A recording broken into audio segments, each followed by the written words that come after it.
dengan Bunda Maria Ulfa, Bunda Rizda Zuraida, dan juga adik-adik tangguh dari Kids Survivor ya. Nah, saya pengen nanya ke Arkan ya, Arkan. Lantang kan suaramu, Arkan. Arkan, di sana ini kan alam bebas ya. Kadang misal ini kita anggap aja misalnya Arkan kesasar gitu, nggak tahu jalan pulang. Apa yang Arkan lakukan? Ada diajarin cara apa tuh? Cara apa tuh namanya? Melihat apa? Kompas? Bukan. Jadi? Ada Priwit SOS. Pesan SOS-nya itu gimana ceritanya, pesan SOS? Melalui center atau bagaimana? Melalui Priwit. Gimana? Peluit. Peluit. Nah, boleh contoh nggak? Misalkan ini Arkan lagi pegang peluit, suara yang seperti apa untuk menandakan kasih kode SOS-nya? Prit, prit, prit. Ada jedanya seperti itu. Nah, ini kalau biasa pakai peluit itu kan jaraknya nggak bisa ditentukan ya Bunda ya. Selain dari kode Morse yang seperti itu, bagaimana cara mereka menentukan untuk mencari arah jalan pulang? Mereka kan di sana tuh ada kelompok, bagi kelompok. Nah, jadi nanti setiap kelompok itu punya apa tuh namanya, punya tim leader. Nah, tim leader yang mungkin bertanggung jawab untuk kemana temannya.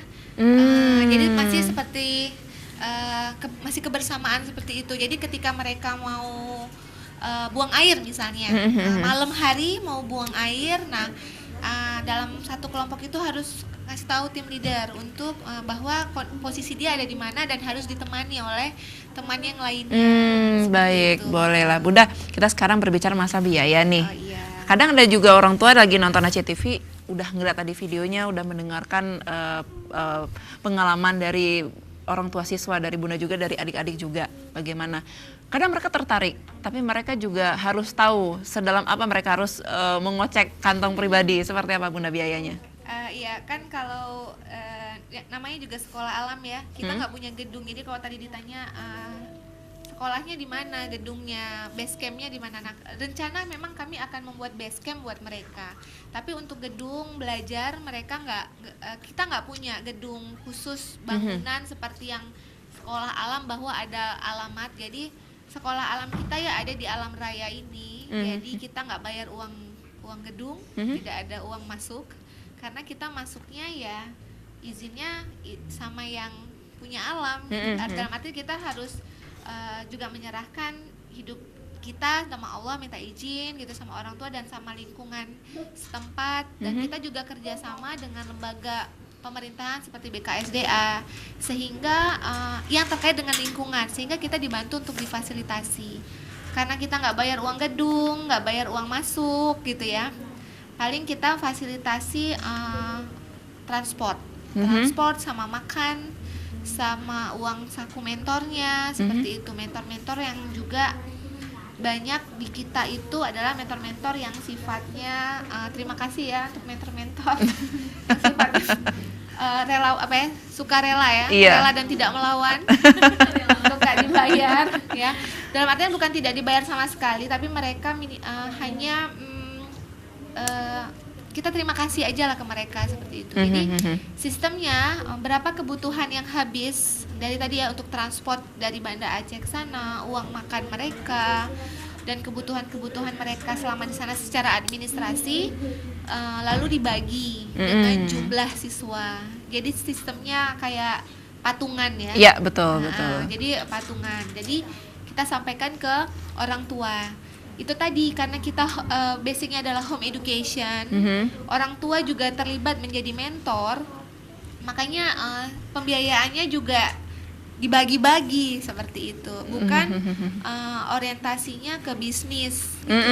Karena intinya kita punya harapan bahwa yang akan memimpin negeri ini nantinya adalah anak-anak yang berkarakter seperti ini. Betul, harapannya betul. Ya amin gitu ya, semoga. Jadi anak-anak yang sudah tangguh, yang sudah mandiri, ketika mereka jatuh, mereka nggak akan langsung drop, tapi mereka akan bangkit lagi.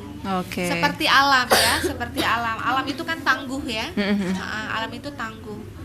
sudah pernah Aceh tertimpa bencana, tetapi Aceh bangkit Bangkit, lagi. betul. Nah, jadi harapannya karena mereka sudah ditempa oleh alam, mereka akan tangguh dan mandiri. Nah, kalau pesan untuk orang tua yang punya anak-anak seusia mereka ini, seperti apa pesannya? Pesannya ya untuk para orang tua mungkin lebih kepada pendidikan berbasis fitrah. Jadi biarkan aja anak-anak belajar sesuai fitrahnya mereka. Ketika mereka senang belajar dengan gaya mereka yang tidak bisa diam, fasilitasi mereka dengan kebutuhan itu. Jadi anak-anak akan berkembang sesuai dengan fitrahnya masing-masing. Wow, luar biasa Dan sekali. bakatnya. Asik. Nah, saya ke Bunda Rizda. Bunda Rizda, ini perubahan untuk anak Bunda dan juga mungkin dari orang tua yang lainnya. Yang biasanya anaknya cengeng, tidak mandiri, apa-apa juga harus disiapin. Setelah camping kelas level 1 juga level 2 dan juga nanti akan berlanjut level 3. Perubahan apa yang paling signifikan yang Bunda rasakan dari anak-anak Bunda?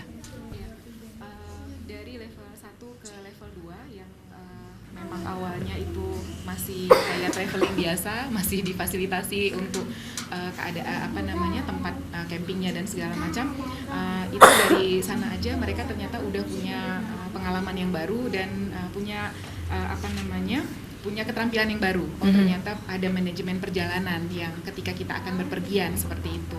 Meningkat lagi di level 2 juga sama. Oh, ini akan pergi 3 hari 2 malam. Apa saja yang harus dipersiapkan agar mereka itu terpenuhi kebutuhannya, apa yang dia butuhkan itu ada di sana gitu. Nah, jadi yang paling terlihat itu seperti itu. Jadi sekarang ketika akan mempersiapkan sesuatu, misalnya akan berkegiatan atau apa, nah ini udah mulai aware sama diri sendiri, oh butuh apa nanti ke depannya seperti itu.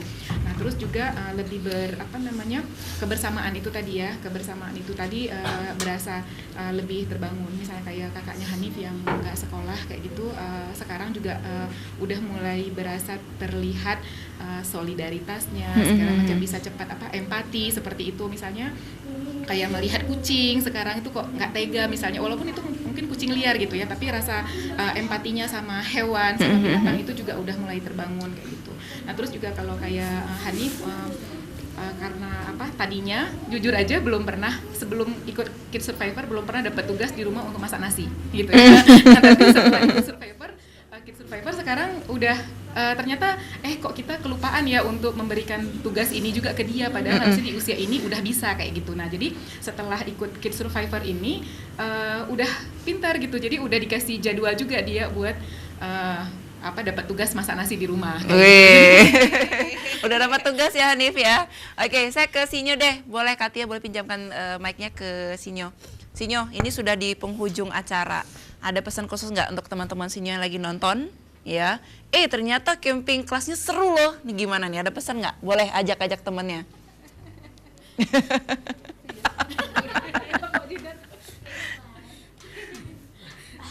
Nah, ayo lo di Zoom lo. Buat teman yang di rumah, misalnya mau gabung tinggal telepon tadi nomor lu. Cukup itu aja. Nggak nyesel nih. Alah, campingnya pokoknya seru. Biar tambah banyak kawannya. Oke, jadi teman-temannya juga ketemu pas di camping kelasnya ya. Oke, pindahkan mic-nya ke Hanif. Hanif, nih bundanya ada di sini pengen sampein apa?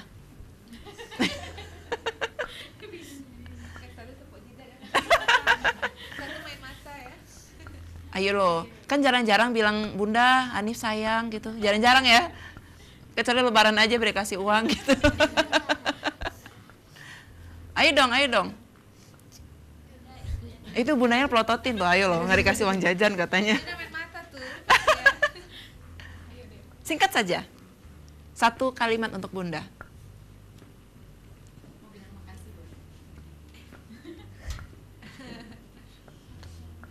Udah nanti nangis, bener. Cinta banget ya sama bunda ya. Oke, ini siapa yang punya ayah yang ganteng itu siapa yang punya? Siapa? Arkan. Oke, Arkan deh. Pengen ngomong apa nih sama ayahnya nih Arkan? Ayahnya kan udah ngasih izin ya. Ya, makasih ya, ada kasih Arkan izin ikut Kids Survivor. Ada pesan khusus nggak? Ayah Level tambahin, 3 gimana? ayah tambahin dong izinnya untuk level 3 gitu. Karena lama nih.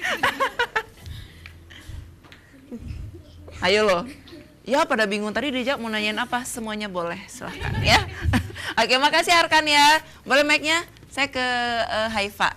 Ayo, harus semangat. Jangan liatinnya gitu. Itu Uminya lagi nonton sama adiknya. Adiknya kan nanti umurnya bisa nambah terus umurnya. Ikut juga sama camping class sama kakak Haifa. Kakak mau bilang apa sama bundanya? Terima kasih. Makasih ya Mama. Oh, Mama panggilnya. Tuh, mamanya lagi terharu itu. Oke, baik. Bunda, kita sudah di penghujung Haba Urung Inong. Saya berterima kasih sekali terhadap Bunda Maria Ulfa dan juga untuk Bunda Rizda serta adik-adik Kids Survivor. Ya, ini para pejuang yang wis. Nggak bisa diem ya, kayak bapaknya. Oke, Fora pokoknya untuk acara hari ini sukses besar dan saya berharap nanti camping class dari Bunda Maria Ulfa ini bisa berlanjut sampai level selanjutnya ya, untuk menumbuhkan kecintaan anak-anak terhadap dunia luar, tentang alam, bagaimana mengenali teman-teman juga untuk menambah persaudaraan, persahabatan yang pastinya ini sangat baik sekali untuk masa depannya juga ya. Oke, baik, terima kasih banyak juga pemirsa. Saya Agustiada pamit. Assalamualaikum warahmatullahi wabarakatuh.